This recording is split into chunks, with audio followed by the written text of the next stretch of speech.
ISRPC news में आपका स्वागत है। આપ જોઈ રહ્યા છો ISRPC ન્યૂઝ અને હું છું રિપોર્ટર દિનેશકુમાર બાબરિયા જેટી। નમસ્કાર દર્શક મિત્રો, આપનું હાર્દિક સ્વાગત છે અને સમાચાર જોઈશું વિગતવાર।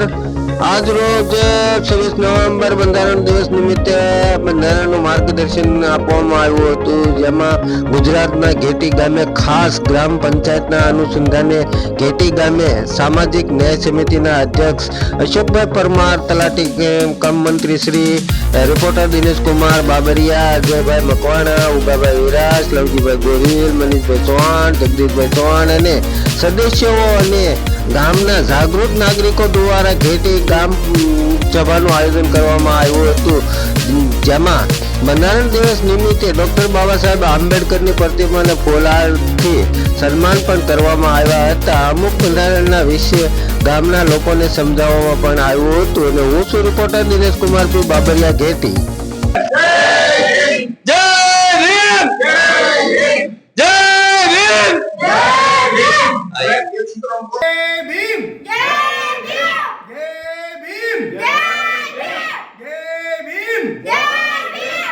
रहेगा बाबा के जब तक सूरज चांद रहेगा, बाबा के नाम रहेगा जब तक सूरज चांद रहेगा, बाबा के नाम रहेगा। चलो दर्शक मित्रों, तो आज આપણે ઘેટી ગ્રામ પંચાયતમાં 26 નવેમ્બરને દિવસે આજે સંવિધાન દિવસ ઉજવવા માટે એકત્રિત થયા છીએ ગ્રામજનો, ગ્રામ પંચાયતના સભ્યો શ્રી, મંત્રી સાહેબ અને આજે અમે ઘેટી ગામના એવા જાગૃત નાગરિક અને સંવિધાન વિશે જે જાણતા હોય જાજામાં જાજુ એને આજે આપણે સંવિધાન વિશે થોડું પૂછવું છે। તો અજયભાઈ, સંવિધાન વિશે તમારું શું નોલેજ છે અને બાબા સાહેબે શું શું લોકો માટે કર્યું છે એના વિશે આપણે લોકોને દર્શાવવાનું છે, તો આપ જરા ડિટેલમાં બતાવો। આજે 26 નવેમ્બર એટલે બંધારણ દિવસ હોય અને આપણે બાબા સાહેબ આંબેડકરને યાદ ન કરવી તો એ આપણી બહુ મોટી ભૂલ કહેવાય। એટલે 26 નવેમ્બર ડોક્ટર બાબા સાહેબ જે બંધારણના જનક હતા તેઓને આપણે શું શું કર્યું છે તે વિશે આપણે જરીક વાત કરીશું। તો બાબા સાહેબે ગરીબો, વંચિતો, શોષિતોને અધિકારો અપાવ્યા સંવિધાન થકી અને એક લોકશાહીનું શાસન આપ્યું જે લોકોથી, લોકો દ્વારા અને લોકો માટે ચાલે છે। આવું શાસન આખા ભારત દેશને જે બંધારણ લાગુ થયું તે ખૂબ જ જરૂરી છે અને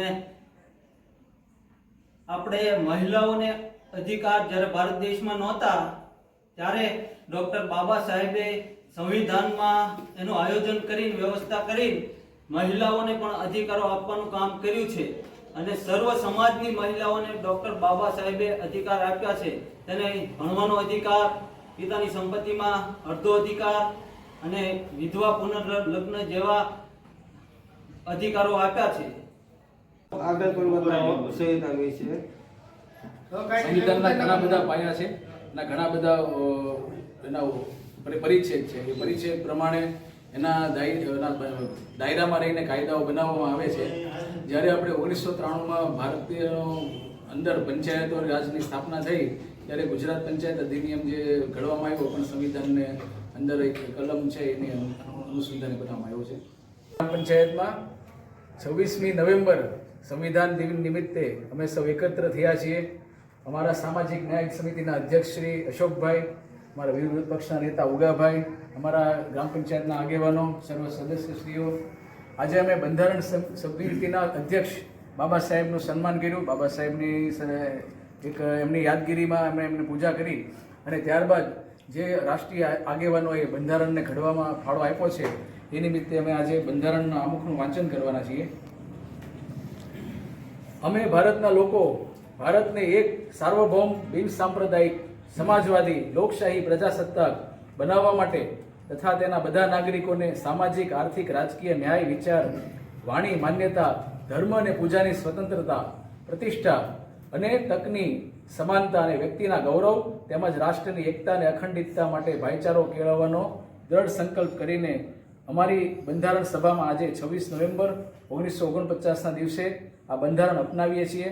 અને અમારી જાતને સમર્પિત કરીએ છીએ. અમારે આજે આપણા જે માસ્તર સાહેબ છે, અમારા પંચાયતના સભ્ય, એ આપણે મૂળભૂત ફરજોનું વાંચન. આપણા ભારતના બંધારણમાં ડૉક્ટર બાબા સાહેબ આંબેડકર સાહેબે બંધારણની રચના કરી અને આપણા દેશને મૂળભૂત ફરજો આપણને અર્પણ કરી, જેનું હું વાંચન કરું છું. ભારતના દરેક નાગરિકોની ફરજ નીચે મુજબ રહેશે. સંવિધાનને વફાદાર રહેવાની અને તેના આદર્શો અને સંસ્થાઓને રાષ્ટ્રધ્વજની અને રાષ્ટ્રગીતનું આદર કરવાનું.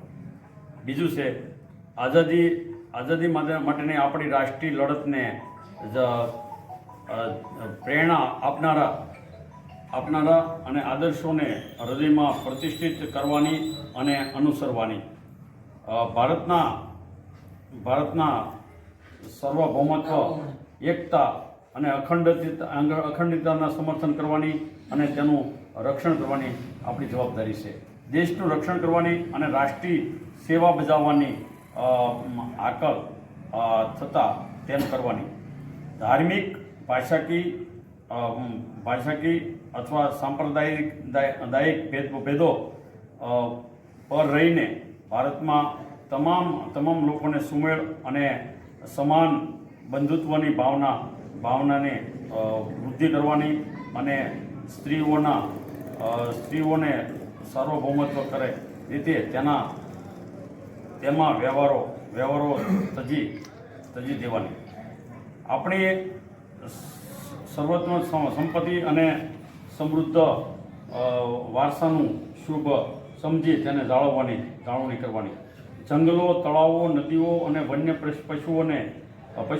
પક્ષીઓને સંકલિત કુદરતી પર્યાવરણનું જતન કરવાની અને તે સુધારણા કરવાની અને તેને જીવોની અને સાર સંભાળ રાખવાની. વૈજ્ઞાનિક માનસ અને જિજ્ઞાસા અને સુધારણાની ભાવના કેળવવાની. શહેર વિકસાવવાનું રક્ષણ કરવાની અને તેમને ત્યાગ કરવાની. અને રાષ્ટ્ર પૌરુષત્વ અને વૃદ્ધિ અને વધુને વધુ ઉન્નત સોંપવાની અને પ્રગતિ કરવાનું અને તે રીતે વૈકલ્પિક અને સામૂહિક પ્રકૃતિના તમામ ક્ષેત્રે હાંસલ કરવાનું અને પ્રયત્ન કરવાની. માતા પિતા અથવા વાલીઓ 6 થી 14 વર્ષ સુધીની તમામ પોતાના બાળક અથવા તે બાળકને શિક્ષણની તકો પૂરી પાડવાની. આ રીતે આપણે મૂળભૂત અધિકારો ડૉક્ટર બાબા સાહેબ આંબેડકર સાહેબે આપણે આપેલા છે અને એક દુનિયાનું સારામાં સારું બંધારણ ડૉક્ટર બાબા સાહેબ આંબેડકરે આપણને અર્પણ કરે છે અને એના પ્રમાણે આપણે આખા દેશમાં અત્યારે અમલવારી કરીએ છીએ અને એ બંધારણનો આપણે ગૌરવ પણ લઈએ છીએ.